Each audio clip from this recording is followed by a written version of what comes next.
saya. Oke, Itu saya termasuk bagian kerjaannya Pak Priyo kan memang ke proyek kita. Maksud saya gini, ngerjainnya di mana nih? Di sini, di Jakarta, di Jogja, di Bali? apanya, Bu? Lah ya itu tadi suruh ngerjain termasuk terkait hardware-nya kan, maksudnya Pak Priyo pinter itu hardware-nya. Nah, mau dikerjain di mana gitu kan. Kalau dikerjain di kantor saya sih workshop-nya cukup banget. Maksudnya? Di Jakarta, Bu. Oh. Fasilitas kita cukup lengkap lah kalau untuk masalah elektronik. Jadi kayak kunjungan kerja ke tempatnya Pak Heri begitu? Nggak ada masalah. Apakah juga. begitu? Nggak ada masalah juga. Jadi gini idenya mungkin seminggu kita berinteraksi dengan Pak Priyo khusus dengan perangkat tersebut gitu ya, dengan sensornya. Daniel, Atantia, saya. Oh, yang menyangkut batan Iya ya, Bu? no, sensor dan IoT itu. Oh, kalau itu tetap aja di labnya Satya Wacana nanti pakai MS Team atau Google Meet rasanya bisa kok itu. Nah terus kalau yang dimaksud Pak Heri ini kan ada gini Pak, kegiatan dosen di Dudi. Oh, oke. Ada permintaan itu. Kegiatan dosen di Dudi. Sangat tergantung dari proyeknya seperti apa.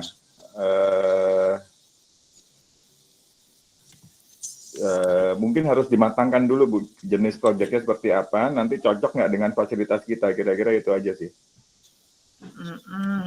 Jadi idenya kan gini, pokoknya idenya kan sudah jelas ya, pekerjaannya ada produk, kemudian kita uji cobakan di lapangan, begitu produknya, prototipenya itu, nah lapangannya itu yang mana gitu ya. Apakah mau di industri atau ini Pak, ini ada ini indikator kinerja utama itu harus ada semua ini. Menurut dulu tuh kayaknya enggak sih ya, tapi ini daftarnya.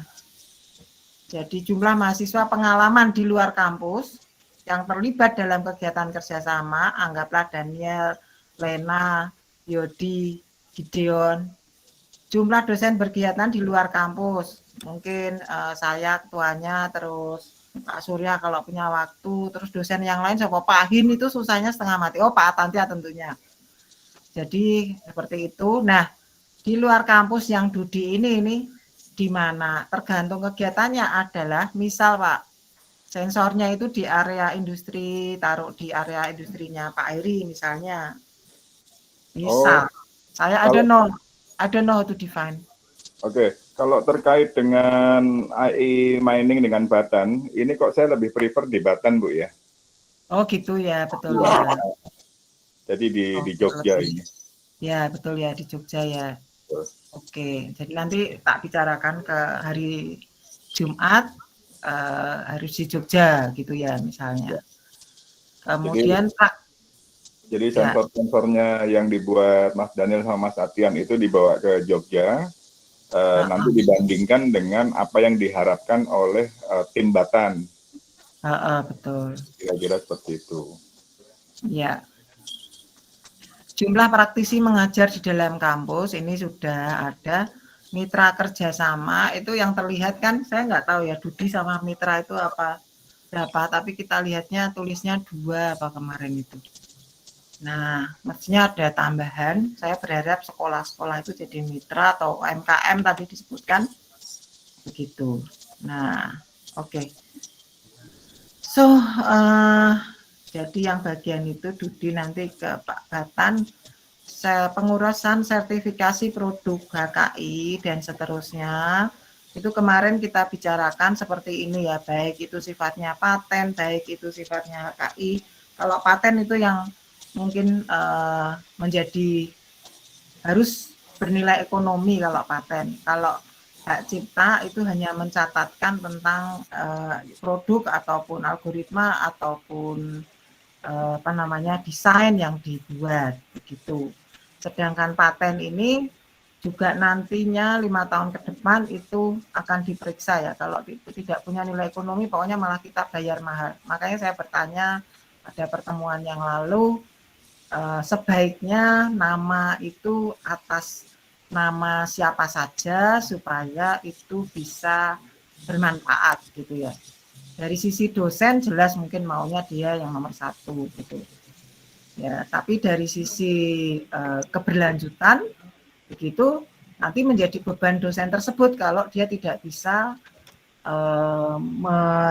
sampai pada industri. Jadi misalnya kalau itu punya sensor radiasi, ya mungkin saya lebih berpikir mungkin Pak Prof misalnya yang pertama, karena dia yang harus melakukan multiplier efek terhadap paten tersebut gitu dan seterusnya. Kalau yang kemarin itu Pak Atantia misalnya, dan kemudian di bawahnya adalah teman-teman. Begitu kira-kira. Jadi kemudian pengguna itu adalah industri gitu.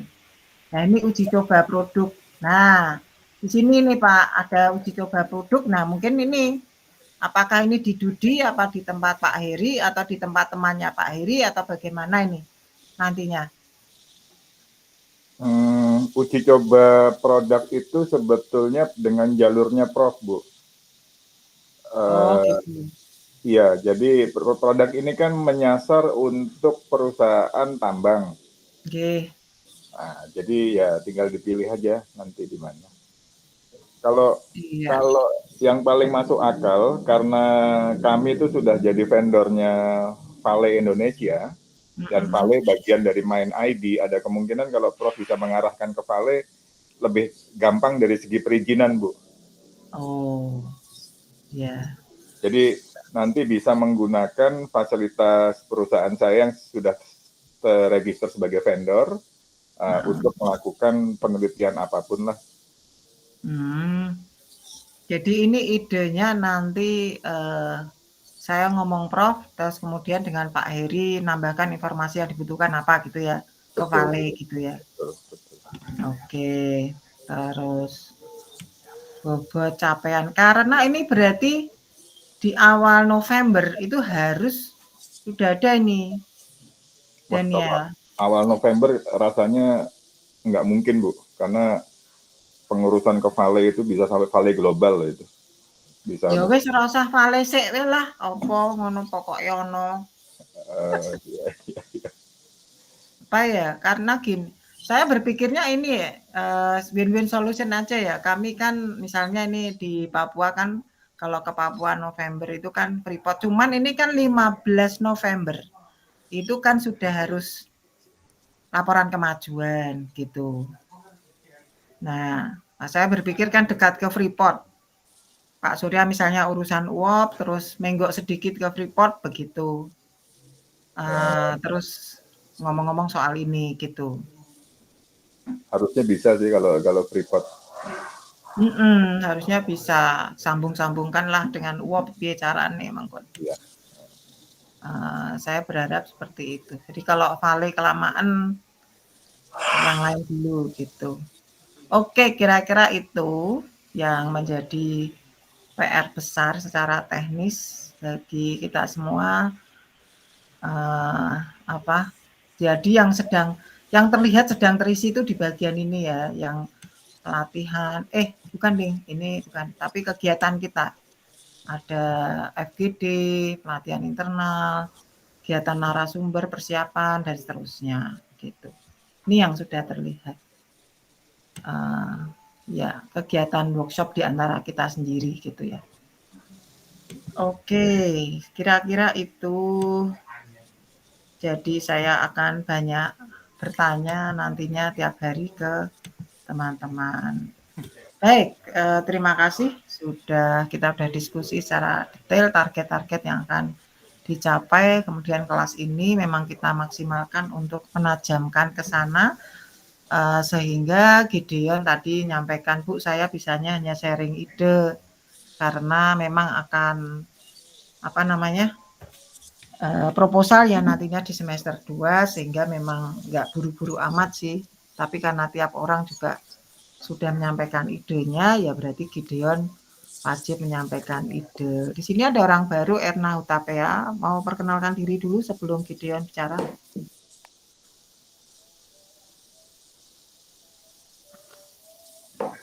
Ini login tapi ditinggal. So, mungkin gangguan Bu ganggu. Ah? Mungkin mikrofon terganggu atau apa. But it's not writing anything. Oke lah Gideon lah kalau begitu ya. Dipersilakan Gideon. Ya, selamat malam Bu Anas, semua teman-teman. Ini sebenarnya saya mau sharing aja tentang ide nantinya gitu ya, karena kebetulan mepet banget waktunya. Nah, sebenarnya ide ini berangkat dari lingkungan kerjaan saya lingkungan kerjaan saya yang di HRD gitu ya. Tiap hari kan kita terima banyak CV lamaran gitu ya. Hampir kurang lebih 100 lebih gitu di portalnya karir di tempat saya bekerja. Nah, dari situ sebenarnya HRD atau rekrutmen kan kadang kesusahan untuk memilah sebenarnya mana yang cocok, karena sebenarnya nggak dari semua CV itu kita lihat benar-benar satu persatu gitu ya. Pasti ada beberapa yang cocok sesuai dengan job spesifikasi yang kita pilih gitu. Nah, dari situ muncul ide, kemarin diskusi juga dengan Kak Daniel, bagaimana kalau kita istilahnya kalau kemarin kan suara gitu, mengidentifikasi suara, kalau yang ini mengidentifikasi tulisan gitu ya, atau CV atau datanya itu diidentifikasi kira-kira dari pemilihan kata mungkin yang ada di CV itu bisa nggak kita lihat orang ini karakternya seperti apa. Jadi berangkatnya dari situ. Kalau kemarin ini sebenarnya saya sudah menyiapkan beberapa data CV gitu ya, hampir 100 lebih. Kalau memang pun kurang sebenarnya masih ada untuk tinggal download gitu ya. Cuma maksudnya saya belum nyoba untuk istilahnya masuk ke dalam program atau apapun gitu. Jadi kemarin masih mengumpulkan data sejumlah CV dan lamaran pekerjaan itu yang nantinya untuk bahan dianalisa gitu. Maksudnya seperti itu Bu Ana. Dan mungkin dari teman-teman ada yang ingin mau ditambahkan atau masukan untuk ide dari saya ini. Itu mungkin Bu Ana berangkatnya dari situ. Kalau datanya sih sudah siap, tinggal nanti mungkin gimana untuk jalan ke depan. Ya, silahkan. Mungkin Terus?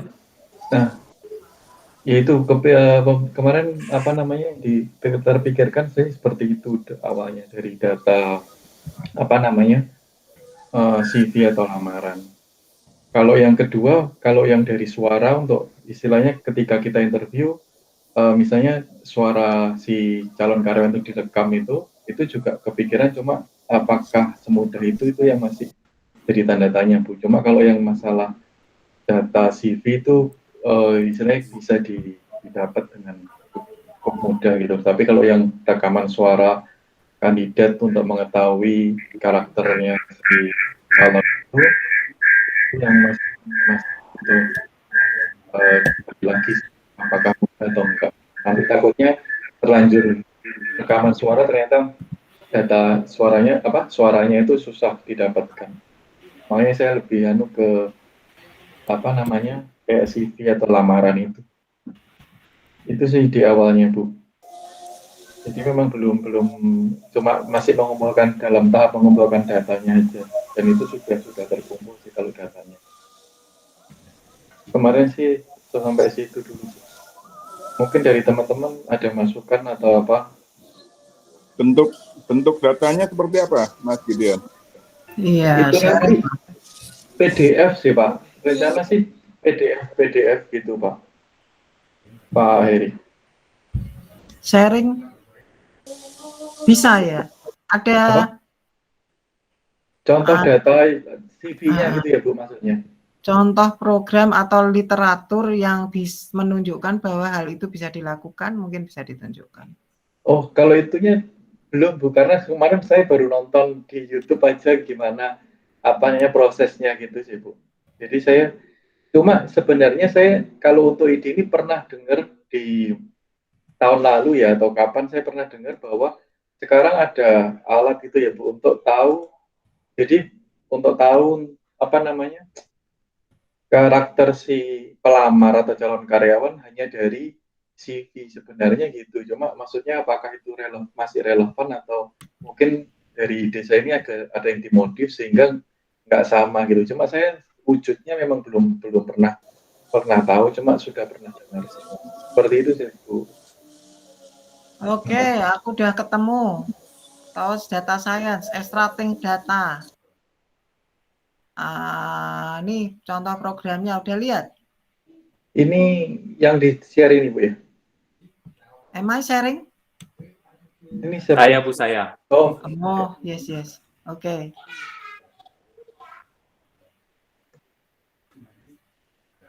Ya, itu sih Pak Heri.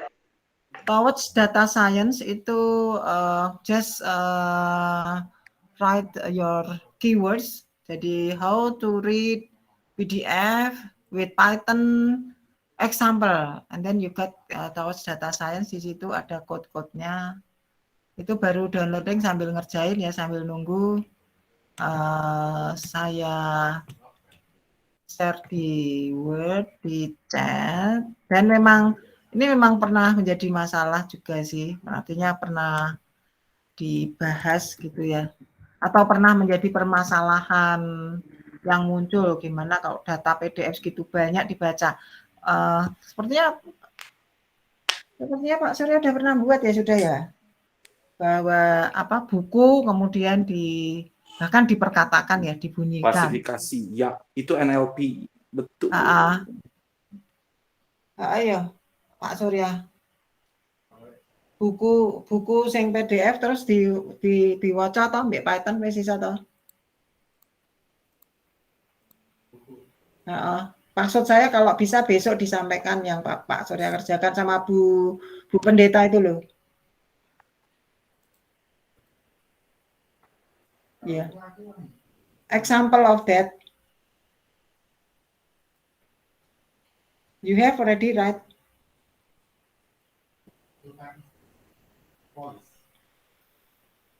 Itu di voice kan ya. Enggak, yang dari buku kan sama aja, dari PDF ke voice terus. Ya toh?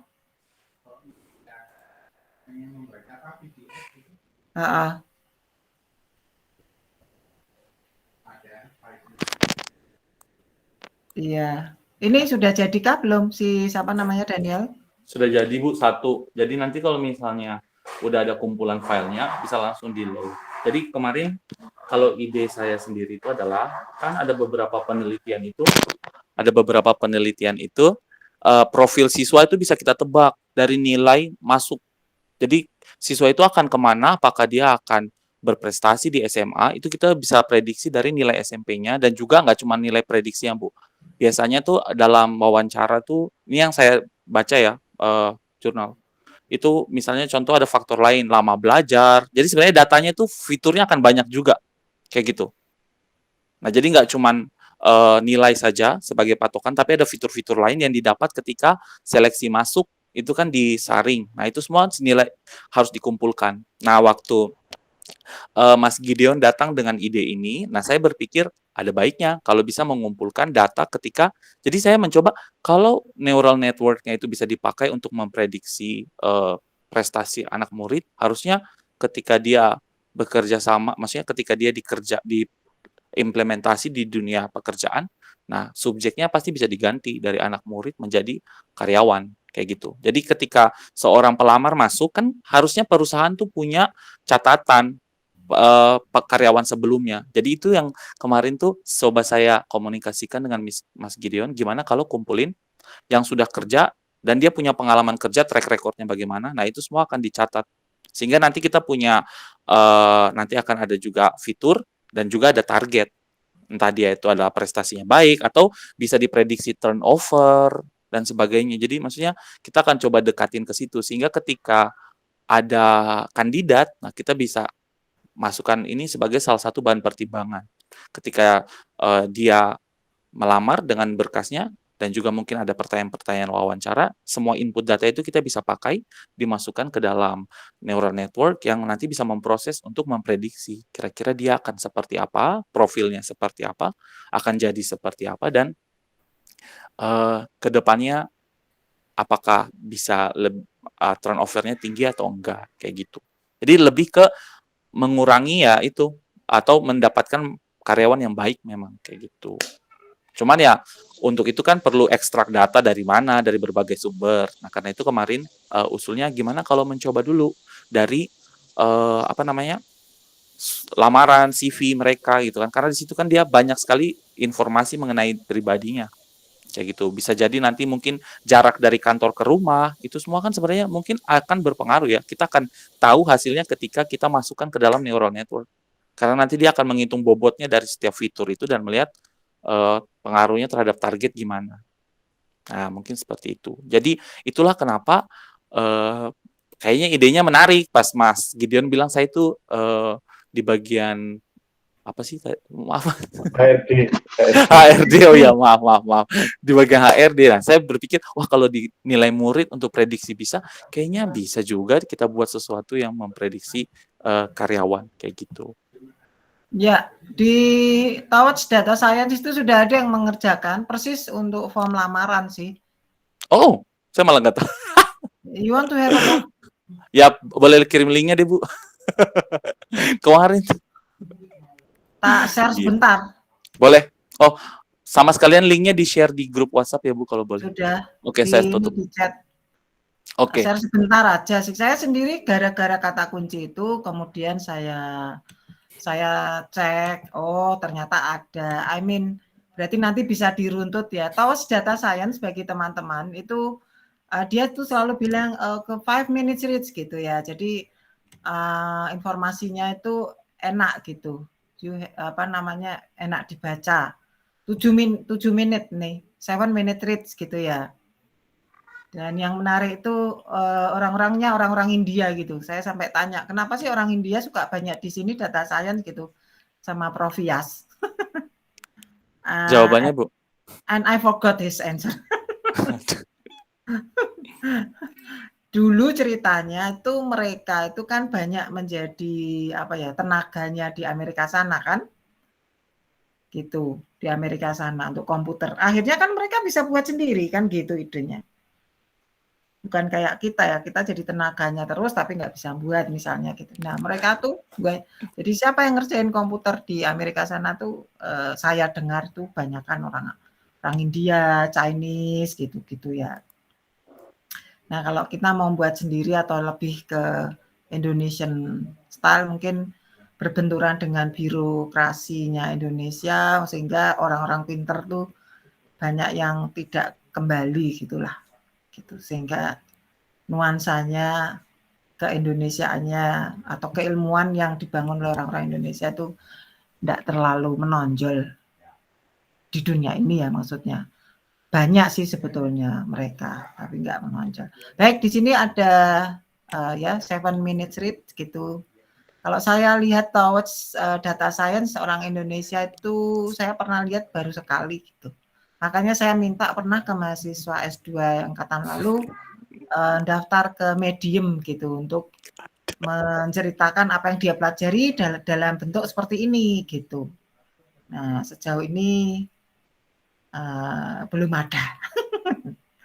Oke, jadi di sini ada library-nya PY PDF tuh saya sendiri belum tahu ya. Struktur PDF file yang dibutuhkan adalah ini 2 tipe. XFA, XML form arsitektur, base form, acro form.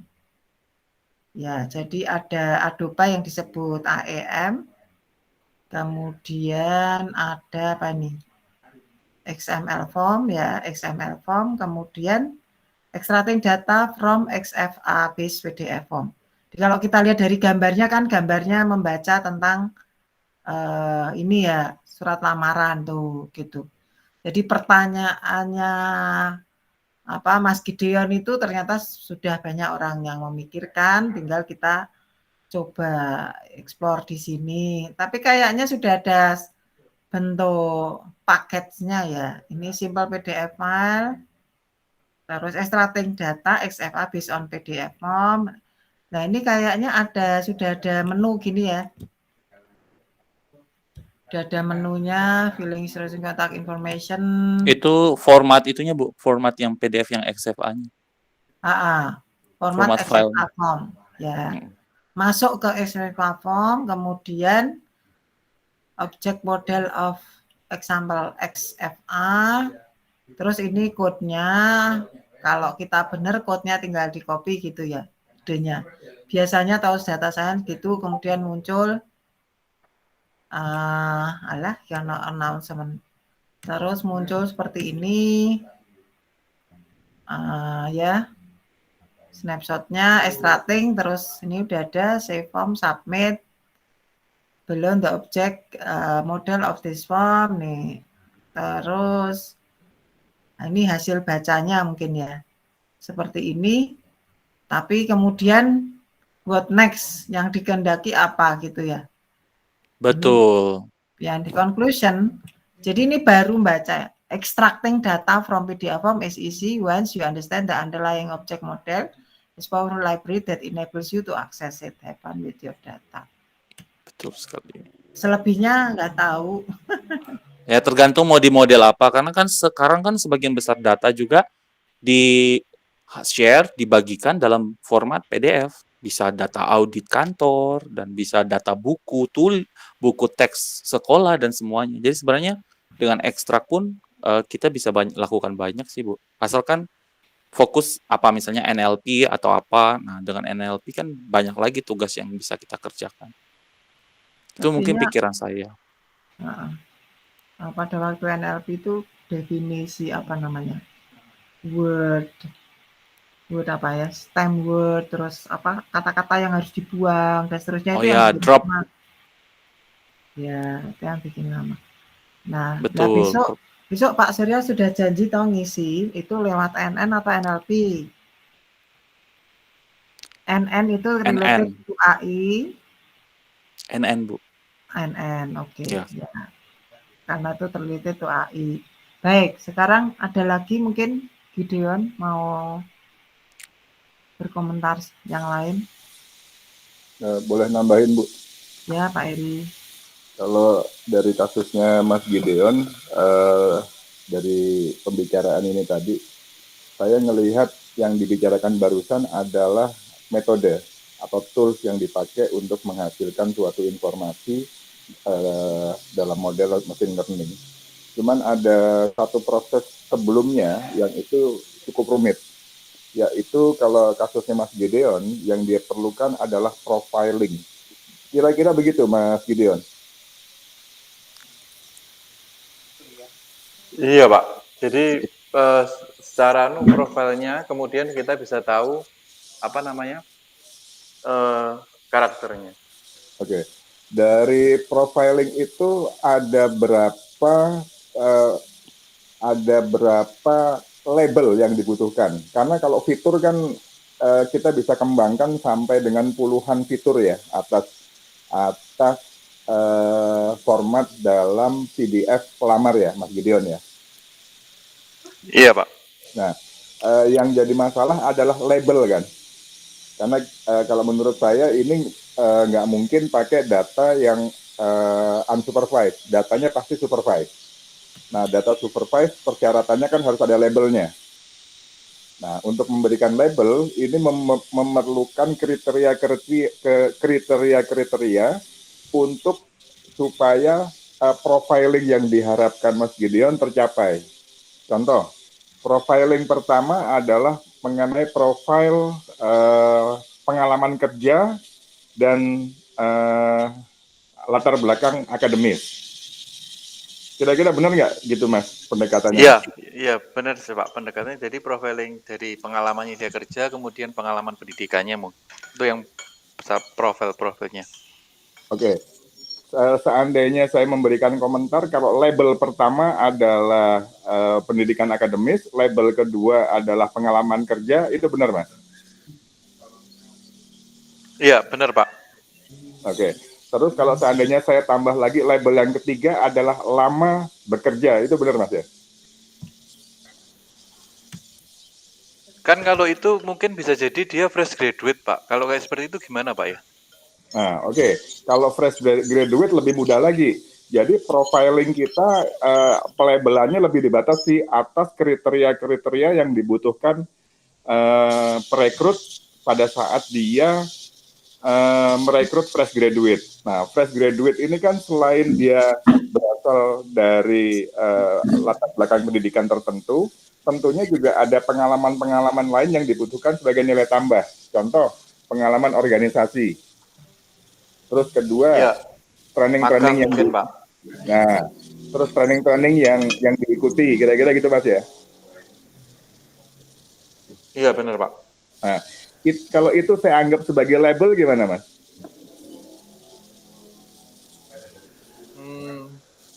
Ya boleh sih, Pak. Maksudnya kan memang yang dilihat akan kayak poin-poin itu tadi, Pak.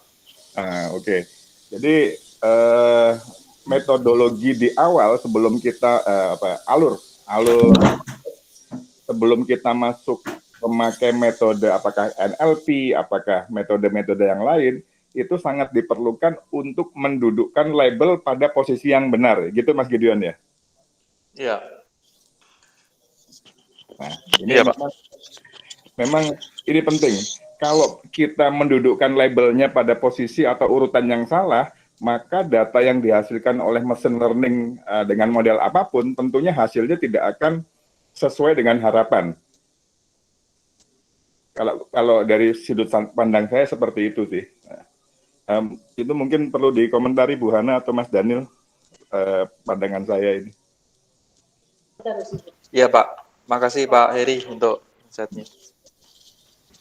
Iya, jadi apa namanya, tiap label itu maksudnya punya bobot ya, makanya tadi urutannya yang diperhatikan gitu ya, bobot kepentingan tiap fitur yang dimunculkan. Pernah saya baca di Quora itu pelamar itu kan nilainya bagus-bagus, apa kadang-kadang penerima form itu membuang itu berapa seharinya bisa berapa banyak begitu HRD ya, karena nilai-nilainya bagus tapi ya kadang-kadang ya berdasarkan impresi manual aja gitu dari bacaan. Nah, terus Pak Heri tadi menyampaikan ya, misalnya yang urutan pertama lulusan apa, yang kedua apa tadi, lama lulusan, terus kalau refresh graduate berarti ada nilai tambah fitur yang lain, dia pernah ikut organisasi apa gitu. Nah, itu masih banyak. Jadi otomatisasinya belum ada toh Gideon? Gimana, Bu? Otomatisasinya belum ada, belum pernah dilakukan gitu kan ya di Oh iya. Iya, Bu. Ya, sebetulnya buat kayak program kecil aja. Program kecil aja. Misal, ya itu caranya coba coding atau cara coba berpikir membangun keilmuannya di situ itu cukup 2 saja. Misalnya yang mau diutamakan adalah dia lulusan ekonomi misal dan non ekonomi. Terus ada file PDF, ada 10. Gimana membangun algoritmanya kan gitu. 10 dengan yang ekonomi misalnya ada misalnya ada 6. Berarti yang lainnya tidak, berarti yang terselek ekonomi itu semua. Benarkah algoritmanya? Iya. Gitu. Iya, Bu. Kecil-kecil gitulah. Nah, itu kan paling tidak 1 tahun pasti jadi. Kalau yang kecil-kecil, 2 bulan ya jadi. Tambahan sih Bu, Ya, ini sepemahaman saya saja. Kalau ini mungkin tambahan ya, jadi berharap banget kalau besok kita sudah dengan Pak Surya akan ada satu tirai lagi yang terbuka. Jadi kalau misalnya machine learning, itu memang pemilihan fitur sangat penting. Karena fitur yang paling berpengaruh itu yang nanti akan menggambarkan target yang kita ingin lihat gitu. Jadi bisa Ya. semakin baik memprediksi atau mengklasifikasi. Nah, bedanya dengan neural network adalah dalam neural network itu akan dilakukan proses pembobotan. Jadi semua fitur yang kita pakai itu akan dibobot sama neural network. Makanya akan ada wake dan itu untuk bisa juga menghasilkan. Jadi gimana ya? Bukannya dibilang nggak penting ya dalam neural network itu fiturnya, tapi justru dalam neural network itu semakin banyak informasi yang kita sediakan, Perhatikan. nah itu akan semakin baik dia bisa melakukan pembobotan itu untuk mendekati modelnya kayak gitu. Jadi misalnya fresh graduate informasinya belum banyak, ya udah berarti kita misalkan aja beberapa nilainya akan 0. Nah, nanti itu akan dipakai untuk membobot. Cuma mungkin yang penting seperti yang disampaikan Pak Heri adalah target. Kalau aku sih lebih menangkap targetnya. Apa yang mau kita tuju? Apakah turnover-nya, ataukah prestasinya, ataukah itu yang nanti akan menjadi luaran. Oh, jadi neural network yang nanti akan ini harapannya sih ya, Mas Gideon bisa masuk ke neural network supaya lebih powerful, udah nggak machine learning lagi gitu. Ini ide, sekali lagi ide saya, supaya saya mau pasti semuanya baik gitu kan, ide saya. Jadi dengan neural network, nah bisa dilakukan prediksi itu. Tinggal dipilih, ini sebenarnya mau tujuannya kemananya. Apakah ke prestasinya, ataukah ke turnover-nya tinggi atau enggak, ataukah ke profil capaiannya. Mungkin prediksi orang ini bisa menduduki ini untuk regenerasi ya. Itu kan pasti perusahaan akan butuh banyak hal seperti itu. Memilih kandidat yang tepat dan sebagainya. Itu mungkin tujuan itu yang akan penting dan kita cari informasi yang mendukung dia. Itu karena neural network dalam hidden layer-nya itu pasti dia akan melakukan pembobotan terhadap semua input yang kita masukin. Itu hebatnya si neural network.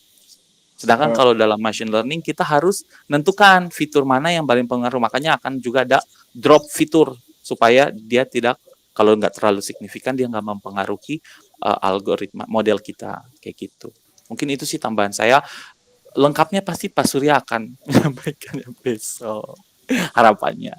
Jadi teman-teman kita semua punya gambaran baru ketika dari machine learning udah bermain, supervised, unsupervised, nah kita akan masuk ke neural network di mana dia bisa belajar sendiri. Dia benar-benar mengadaptasi otak manusia, mencoba mengadaptasi otak manusia dalam berpikir, mengenal gambar, mengenal suara, dan mengenal data juga. Mungkin seperti itu. Terima kasih. Mas Daniel mau tanya. Ya, siap. Berarti di neural network ini dia bisa memberikan bobot sendiri atas data yang diinjek ke dalam sistem tersebut. Betul. Nanti akan ada feed forward, backward, feed forward, dan jadi ada maju dan mundur, Pak. Majunya itu adalah dia melakukan prediksi dulu. Nanti setelah itu akan ada loss function. Nah, dia akan mencoba meminimalisir loss function itu jadi dia akan mengupdate bobotnya menjadi lebih baik sambil menekan loss function atau errornya. Jadi errornya diperkecil, bobotnya akan diperbarui dengan cara memperkecil error. Diulang terus di dalam hidden-nya. Jadi dia akan belajar. Sistem ini cara kerjanya dia mengetahui ada korelasi gimana ya? Yang mana Pak? Dia bukan. Jadi sebenarnya idenya neural network itu adalah linear regression Pak. Oh. Y sama dengan MX tambah C. Untuk yang neural network ya nanti belum masuk ke deep karena ada arsitekturnya. Kalau udah deep neural network, misalnya CNN atau siapa itu. Tapi kalau neural network sendiri itu linear regression. Ya, jadi nanti akan ada weight dan bias. Nah, dia akan mengupdate weight dan bias itu dalam hidden layer, dalam prosesnya. Sampai paling bagusnya apa? Dia meminimalkan loss function-nya. Dikecilin. Nah, berharap kita bisa sampai seperti itu. Kalau misalnya nanti ada overview, saya bersedia membantu bagian basicnya. Jadi kita buat neural network sendiri. Bagaimana supaya kita paham dulu di dalam otak neural network itu seperti apa. Kayak gitu. Tapi kalau Pak Surya sudah sangat jelas, nah saya pikir kita tidak perlu langsung pakai. Dan pasti Pak Surya akan sangat jelas. Saya percaya itu. Karena idenya Pak Surya adalah harus paham dulu math-nya, harus paham dulu basic-nya sebelum menggunakan. Dan itu yang bagi saya juga penting sih. Dengan itu kita bisa mengerti banyak sekali algoritma cukup dengan mungkin 1 hari atau mungkin kalau yang udah expert 1 jam melihat udah ngerti tuh wah kayak gimana. Kayak gitu.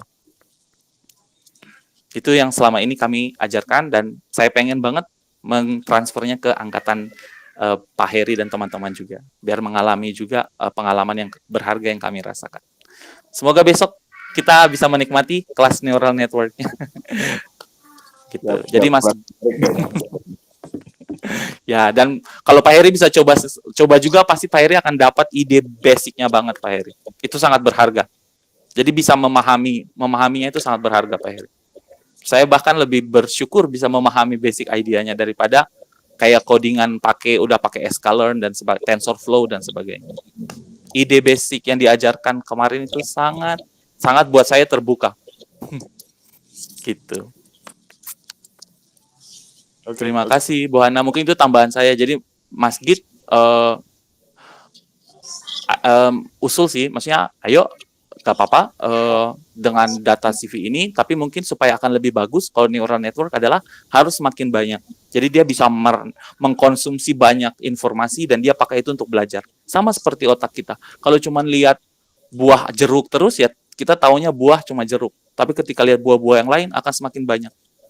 Oh ini, oh itu, dan sebagainya. Gitu. Jadi mungkin usulnya untuk Mas Gideon sih lebih ke arah situ. Ya, terima kasih Bu. Terima kasih Kak Daniel. Terima kasih Pak. Datanya harus langsung banyak, Ding. Idenya datanya harus langsung banyak. Maksudnya begitu. Kalau datanya sedikit, it doesn't make sense gitu kan. Data trainingnya. Ya. Nah, makanya pakai benchmark problem itu ya. Idenya itu cari benchmark problem sih, ada baiknya begitu ya. Jadi yang terkait dengan hal ini. Nah, daripada mengenerate dari nol begitu. Tetapi kemudian teorinya kita pelajari di kelas-kelas ini supaya besok seperti NN ini itu kita pelajari gitu ya, yang basic idea gitu. Kalau yang sifatnya lebih ke apa ya, ilmu permukaannya saja begitu. Nah itu nanti di kelas Jumat, di kelas kewirausahaan itu saya sharingkan gitu. Siap Bu. Jam berapa itu? Jam 10. Rencananya dengan Mbak Putri dari sisi aspek sosial. Nah, tinggal yang jadi engineering Pak Priyo jelas mungkin sedang ada acara ya. Ini kita sedang cari nih siapa ini. Kalau Pak Prof itu terlalu tinggi menurut saya karena yang ikut adalah mahasiswa tahun pertama. Iya. Mahasiswa tahun pertama. Iya kalau bisa, kalau enggak bisa kan siapa gitu ya. Yang paling cocok emang Pak Heri sih. Tapi lagi punya gawe. Karena ini kita kemas di MF gitu ya. Di MF supaya ya win-win solution lah. Mikirnya oh itu tentang AI. Jadi kalau saya ngomong sebagai backgroundnya AI, masukkan ke di pelaporan ada buku yang tentang AI. Nah misalnya itu jadi bagian cerita gitu. Ada sih nanti teman yang di Waleta nanti coba tak hubungi. Ya oke, Daniel katanya akan melanjutkan ada backup story. Oh tadi yang saya tampilkan itu Bu. Karena kan rencananya mengekstraksi. Nah, itu apa perlu diceritakan? Kan belum diceritakan. Oh, sebentar Bu, ini baterai saya sudah low bed, saya harus charge. Siap Bu, bentar ya Bu ya. Hah? Ya, baterainya sedang low bed. Saya pikir cuman ditampilkan saja. Oh enggak, Siap. We have time kan. Oke, langsung segera Bu. Ini Erna Hutapea siapa ya? Kenalan dong.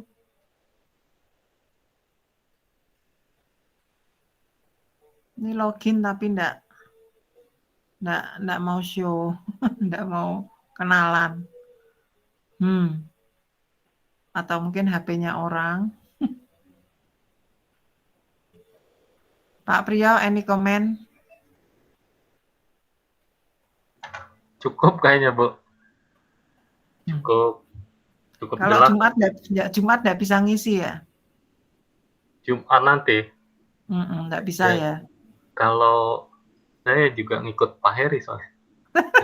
Betul lah. Iya nih, kita Mbak Putri udah woro-woro, saya hanya okekan terus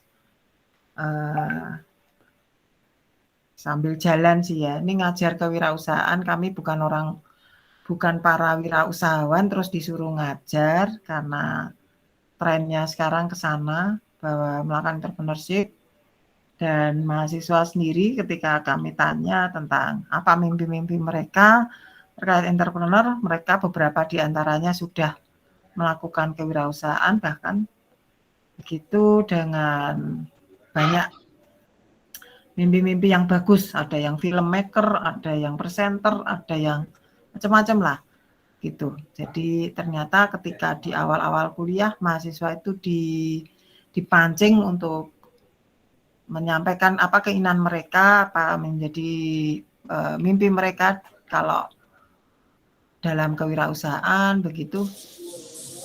Luar biasa sekali yang tidak pernah terpikir ketika saya mahasiswa gitu. Dan saya disuruh ngajar karena ya dapat grant untuk mengerjakan batik dan lain-lain itu, terus disuruh ngajar. Seperti itu.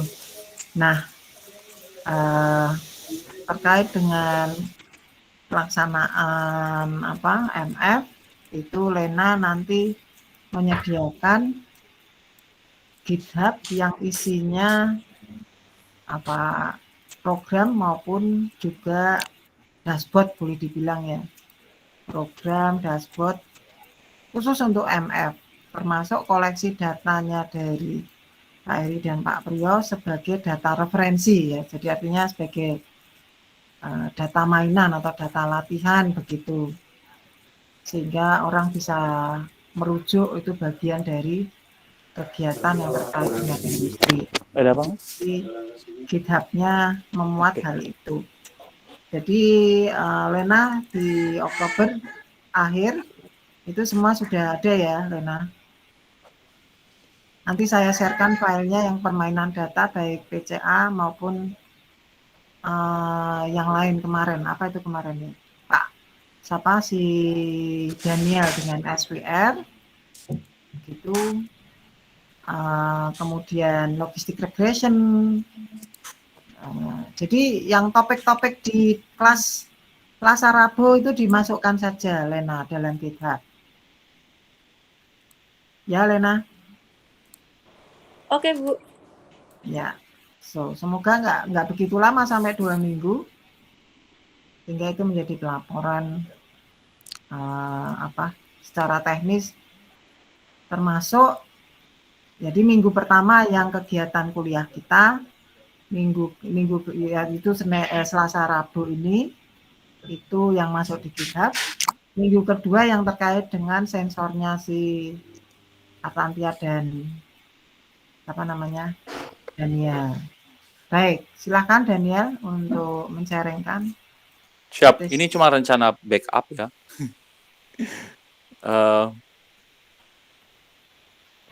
Jadi mungkin salah satu skenario yang bisa dipakai untuk nanti mengekstrak data, karena seperti kemarin dari Mas Gideon, datanya akan PDF kayak gitu. Nah, jadi ya oke, saya mencoba juga mencari kalau ini memang sangat banyak sih referensinya. Jadi di YouTube juga ada, di Google Towards juga ada. Itu jadi nggak masalah. Cuman bagaimana, jadi sekali lagi keputusan paling penting itu adalah si analisnya itu atau si data scientist-nya adalah saya mau apakan data ini gitu. Filenya tuh mau diapakan. Itu sebenarnya yang paling penting. dan paling Iya. maksudnya setelah punya data mau diapain kayak gitu. Iya. Nah, sisanya Python ini kan adalah salah satu alat tools yang kita bisa pakai. Kita akan butuh, jadi seperti Pandas, NumPy dan sebagainya, kita akan butuh satu library di sini, teman-teman. Itu namanya PyPDF2. Jadi PyPDF2 ini library buatan Python untuk mengolah PDF. Jadi sebenarnya kita bisa buat PDF juga sendiri, kayak gitu. Dokumen PDF. Kita bisa mengautomasi pembuatan dokumen PDF. Misalnya kayak surat-surat harian jalan itu bisa kita otomasi dengan library ini. Kayak gitu. Yang kemarin yang saya sempat coba buat ya di semester kemarin ya Bu Hana, walaupun akhirnya berubah total, rencananya adalah membuat rencana proses pembelajaran. Nah ini saya pakai library ini, jadi saya sebenarnya sudah sempat coba membuat gitu. Jadi guru cukup milih-milih aja, saya maunya begini, begitu. Emang dan udah langsung berubah? kan enggak, tapi jadinya kan bukan PDF Bu, jadinya kan website yang di final tesis proposal tesisnya. Heeh.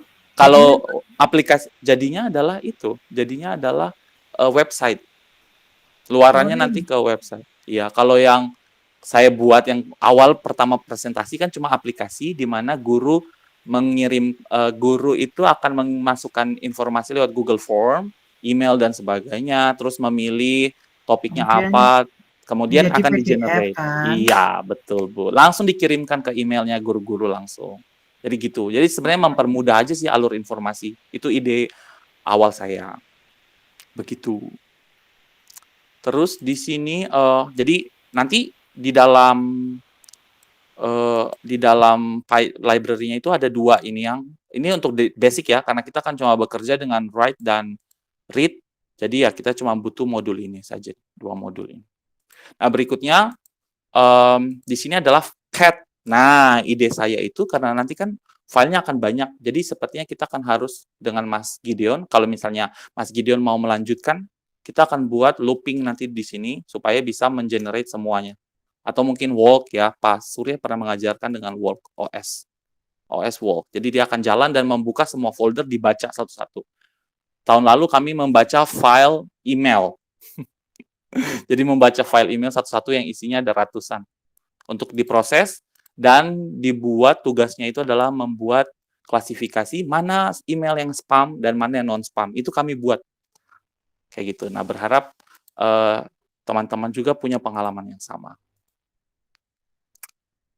Jadi kalau misalnya kita punya pengalaman yang sama, teman-teman akan punya keahlian image processing, audio processing, natural language processing juga teman-teman bisa punya.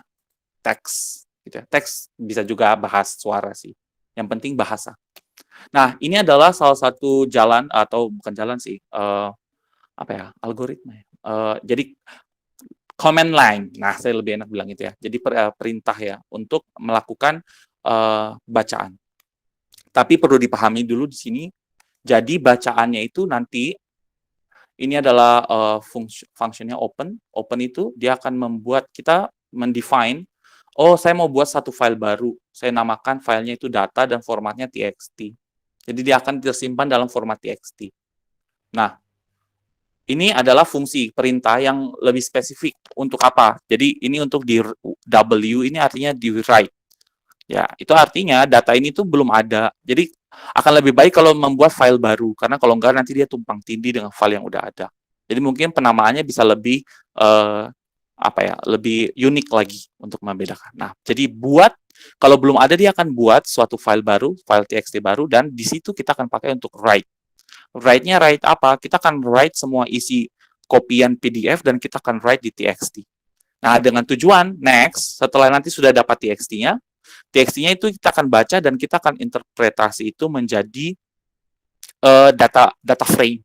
Nah, jadi kalau misalnya kita mau bekerja, paling awal untuk preprocessing adalah itu semua data PDF akan diekstrak, dipindahkan jadi data frame. Baik itu namanya, semuanya, dengan fitur-fitur yang diinginkan. Gitu. Jadi sudah punya data frame. Tapi tentu nggak cuma dari data dari PDF, dari CV aja, tapi ada juga perlu data-data yang lain kalau memang mau membangun model neural network yang baik. Ini akan banyak kerjaan ya. Jadi kayak ya tapi saya rasa untuk kayak misalnya kalau misalnya butuh mini project gitu bisa tergantung kita yang menyederhanakannya kayak gitu. Nah selanjutnya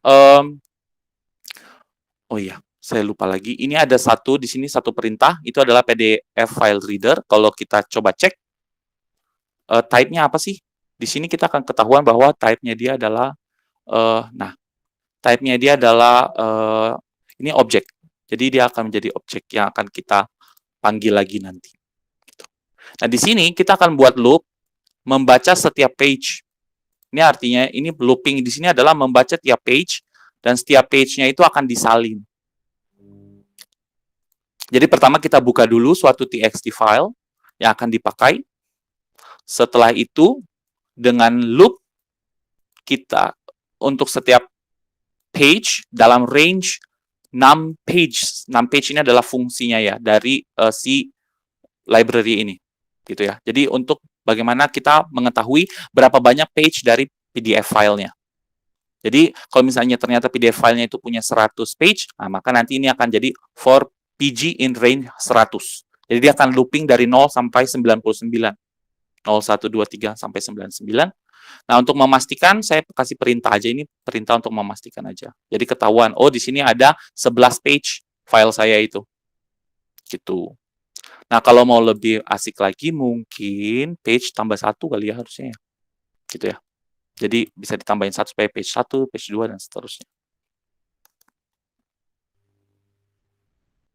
Nah, gitu.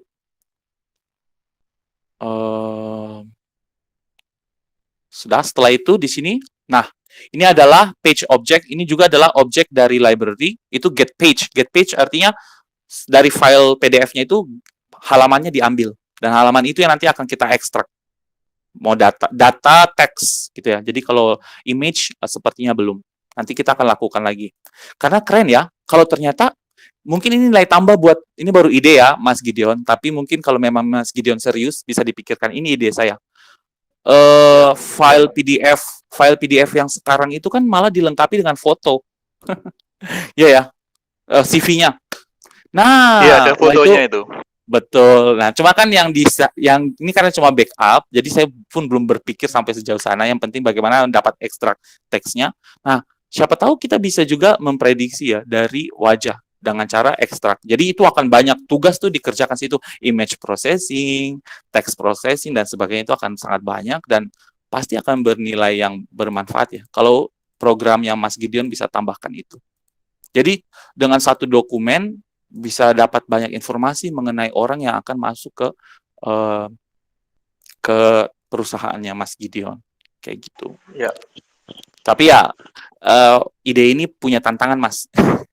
Kalau Mas siap ya oke, sambil belajar kita bekerja bareng-bareng itu nggak masalah.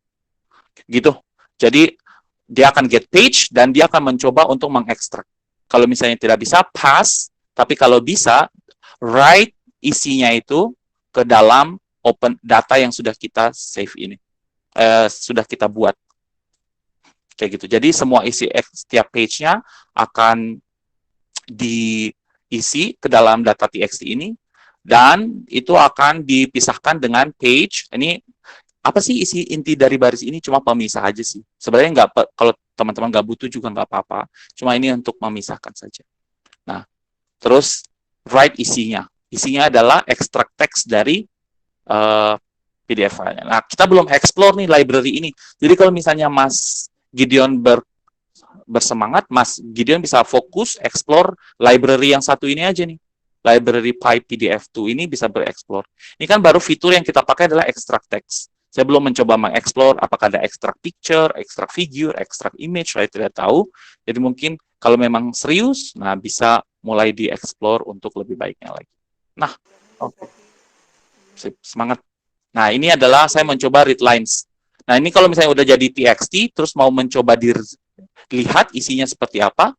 Nah, perintahnya adalah, kalau tadi di atas, kita write. Write itu berarti menulis, gitu kan. Nah, kalau di sini, kalau cuma ingin read, nah ini kita kasih perintah R. Gitu. Jadi dia akan membuka, tapi hanya buka untuk di read. Ini sepertinya kayak sebuah ini sih, sebuah apa namanya? Sebuah kebiasaan ya. Kalau misalnya kita sudah menggunakan tuh jangan lupa di close. Saya masih sering lupa. Nah, seperti ini. Tuh, jadi ada suatu kebiasaan sih yang terbangun. Kalau sudah selesai digunakan, jangan lupa filenya di close. Gitu. Nah, tampilannya ini dia. Jadi page 11 teksnya itu sudah tersimpan. Page 10 teksnya, oh ternyata page 10 kosong ya, nggak ada isi dan seterusnya. Nah, nanti ini kita akan ekstrak. Ini belum sampai sini, pekerjaannya masih panjang, Mas. Kita data yang udah ada ini, saya download dulu. Oh, saya sudah coba download, nanti saya akan tampilkan kira-kira hasilnya seperti ini. Ini sudah tercipta di sampel. Ini cuma sementara nih. Jadi harus segera kalau misalnya udah ini harus disimpan. Karena kalau misalnya ditutup, nggak disimpan, hilang lagi dia. Temporary aja. Sampel data. Nah, jadi seperti itu. Jadi kalau misalnya oke, akan lanjut lagi, akan terus bekerja lagi, mengumpulkan data, bangun data frame, bangun data set, nanti bisa dipakai untuk pelatihan neural network. Kalau mau menggunakan neural network juga. Seperti itu. Nah, tampilannya seperti apa hasil ekstraksi? Oke, izinkan saya buka. Nah, tampilannya akan kira-kira seperti ini. Nah, jadi semua teksnya itu sudah diekstrak. Tempat tanggal lahir, pendidikan. Nah, nanti ini bisa kita panggil lagi sesuai dengan keinginan kita. Dan kita bisa simpan dalam bentuk data frame lagi. Seperti itu. Jadi sebenarnya semakin banyak data yang bisa kita miliki, akan semakin banyak informasi yang kita bisa ambil. Keahlian dan sebagainya. Tampilannya jelek ya. Iya, Bu, karena TXT, Bu. Oh, iya. Makanya karena itu masih butuh proses lebih lanjut lagi untuk membuat dia jadi cantik. Panjang, Bu, perjalanannya, Bu. Pre-processing-nya panjang. Iya, iya. Begitu, mungkin overview dari saya. Kalau Mas mau, saya share sekarang. Oh, semuanya aja ya. Share semua seperti biasanya. Ya, siap. Sebagai bukti ada aktivitas teknis coding. Ya, jadi kita sudah lengkap sebetulnya ya. Lengkap dalam arti data teks, data gambar, Data foto suara. belum ya. Image Gambar. baru yang kemarin ya, teman-teman. Nah, mungkin teman-teman 2020 setelah mereka selesai yang PON, mungkin ada yang bisa diminta. Iya, karena mereka lebih ahli di diseminasi, jadi supaya enak kita masukkan di acara jam segini supaya semua bisa join. Iya. Dan dosen yang lain juga saya kira bisa join. Bukan di jam rapat Jumat ya. Ada sih rapat Jumat kami jam 8. Ya, cuma mungkin teman-teman 2021 ada yang bekerja sih, Bu. Kasihan. Iya, betul. Jadi lebih baik sore-sore gini kan sambil istirahat kerja denger-dengerin yang nambah-nambah pengetahuan. Enggak istirahat namanya, peras otak. Oke. Saya sendiri NLP teman-teman tesisnya. Jadi berproses dengan dokumen rencana pembelajaran. Jadi tuh, serius tuh. Loh, itu udah di sidang loh, Bu. Ya, harus serius, Bu. GAN. saya masih sangat serius, Bu. Oke. Kalau tidak berhasil ya ganti. Enggak sih. Tapi apa. Saya melihat itu, Bu. Maksudnya bagus kayak gitu. Apalagi masukan Pak Heri di awal ya. Karena memang jujur Pak Heri kemarin saya nggak berpikir akan ke web seperti yang disampaikan Pak Prof. Saya lupa Pak Prof siapa. Jadi pikirannya saya cuma bangun modelnya aja. Terserah setelah itu kemana. Tapi oh iya ya. Masukan tuh kadang baik tapi menambah beban. Mohon maaf, ini cuma curahan hati. Gitu. Tapi baik, sangat baik. Maksudnya saya jadi punya insight baru yang saya sendiri belum pernah terpikir. Untuk finalnya apa? RPS dibaca, kemudian final outputnya adalah sebuah website di mana guru ketika bingung mau ngajar apa dia tinggal browse. Maka ini Bu, smart website. Dia akan rekomendasiin tahapan belajarnya, dia akan rekomendasiin sumber-sumber YouTube, video-videonya, atau gambar-gambar animasi yang bisa dipakai gitu. Jadi Kan kayak kemarin membantu. Mm-mm. sarannya Pak Heri kan juga bahkan artinya dari sisi lu sudah lebih ke skala bisnis ya. Jadi kayak packaging yang enak untuk digunakan. Mungkin sejauh ini website sih, Bu.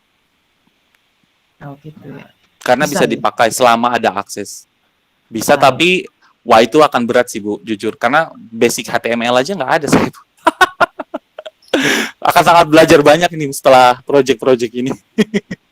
Yang penting di diseminasi 1 kita bisa buat text generator dulu. Bagaimana melatih belum sampai GAN, LSTM untuk generate text dengan input yang terbatas. Itu sebetulnya algoritmnya Google pada skala yang kecil, Mas Daniel. Betul, betul Pak. Mencoba menjiplak. Tapi untuk kepentingan yang sangat spesifik. Betul, betul. Pembelajaran fisika. Aku bilang input yang terbatas itu kan mungkin inputnya model istilahnya apa ya, dummy atau diperbanyak dengan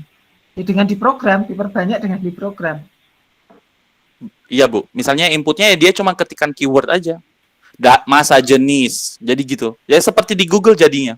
Tapi Betul. dia akan spesifik ya. Kalau Google kan sangat banyak kan. Nah ini dia akan mengenerate spesifik untuk pengajaran. Jadi entah tahapan-tahapannya, proses model pembelajaran apa saja. Jadi di situ guru enrich, diperkaya.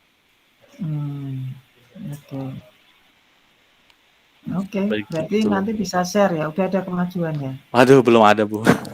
Mana bisa ada kemajuan? Yang kayak gini aja saya pusing. Mas Daniel boleh kasih ide? Siapa? Aduh. Siap. Saya sebentar Pak. Kalau ini saya harus catat dulu. Saya ambil alat tulis. Soalnya saya sering lupa Pak Heri. Saya mohon maaf. Bentar ya Pak. Iya, logbook. Ini mahasiswa nih, mahasiswa atau siswa ya, siswa. Mereka mahasiswa S1 nih, terutama. Mereka belajar pakai HP sambil dengerin apa, tapi kemudian ya lupa lagi lah, orang cuma dengerin tapi nggak ada buku kerjanya.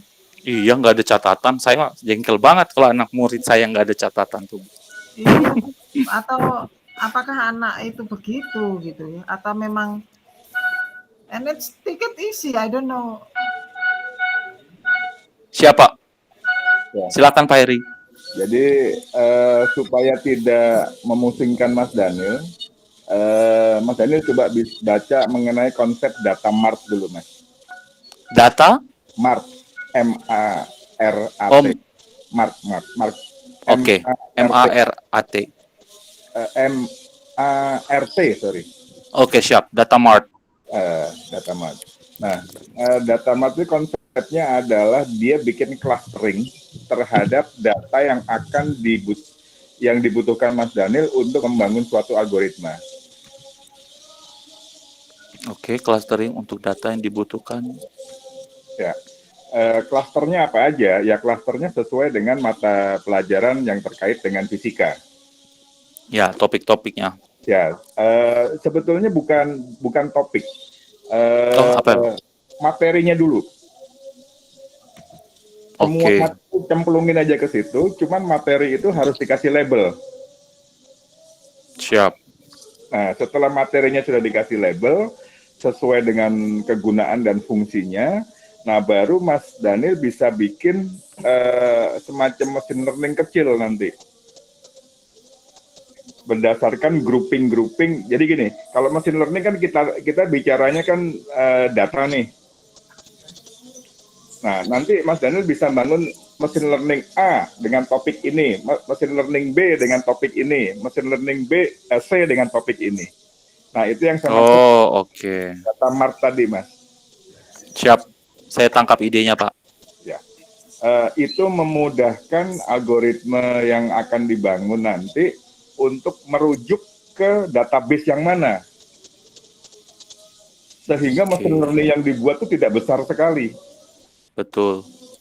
Spesifik ya, punya keahlian. Iya, betul. Sesuai dengan Oke, saya tangkap idenya. Siap. Nah, dan salah satunya juga si GAN yang ada dalam proposal saya itu adalah, jadi dia mengenerate, pertama kita punya model yang jelek sekali, terus dengan model yang jelek sekali ini kita latih dia untuk bisa jadi sangat baik, sehingga nanti nggak butuh dataset lagi. Atau bukan nggak butuh dataset sih maksud saya, tapi datasetnya nggak akan sangat besar. Jadi dengan dataset yang kecil dia udah bisa mengenerate diri sendiri karena sudah dilatih. Nah itu salah satu kehebatannya neural network. GAN, Generative Adversarial. Nah, ini harus saya pelajari nanti.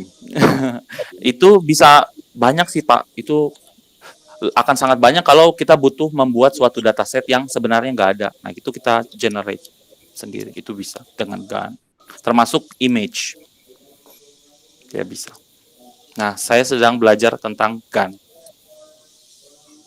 Ya, jadi besok neural network yang basic dulu, terus baru Betul. masukkan, gitu idenya ya. Iya.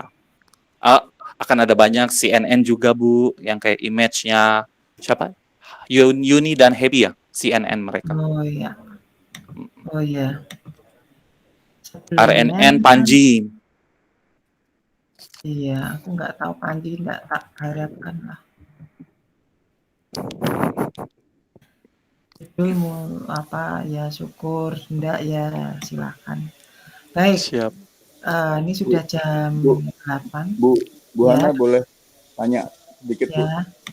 Hari Kamis kebetulan saya barusan di info ada customer saya datang.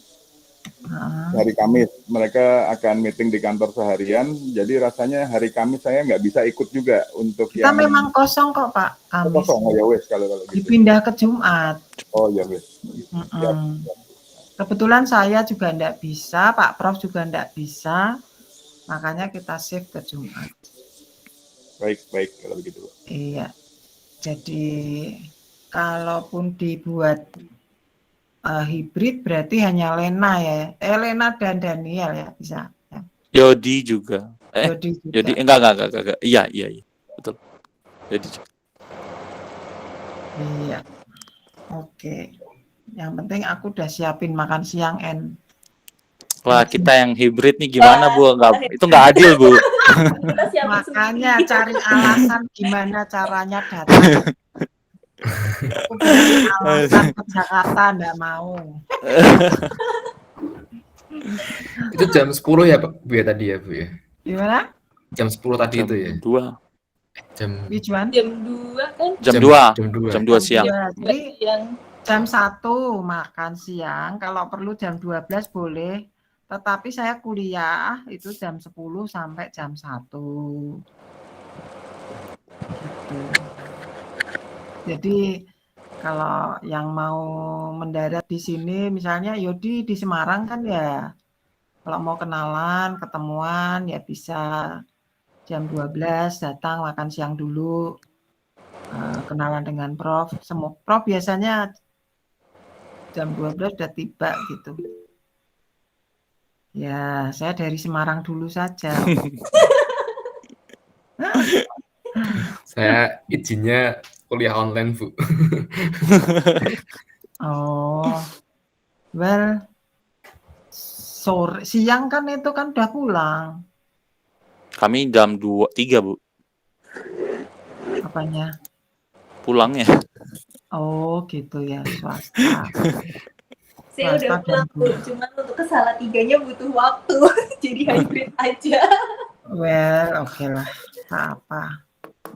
Iya, baik. Jadi untuk kegiatan kali ini di kuliah mana cocoknya? Ya, Big data analysis, karena kan mengolah data ya, ekstrak data. Oke, BDA-nya Pak Surya aja coba ya. Ya Pak Daniel. Siap.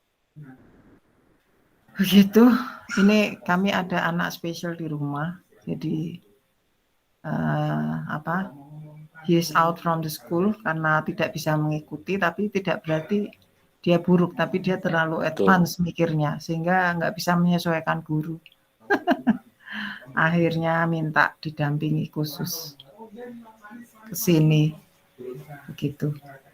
Jadi anak-anak generasi Z itu akan ketemu hal-hal seperti itu, kita di dunia pendidikan, jadi tolong dicermati bahwa mereka itu jelas-jelas berbeda dengan kami ya. Mungkin dengan Daniel sudah merasa perbedaan, Daniel masih Sudah Bu, waduh.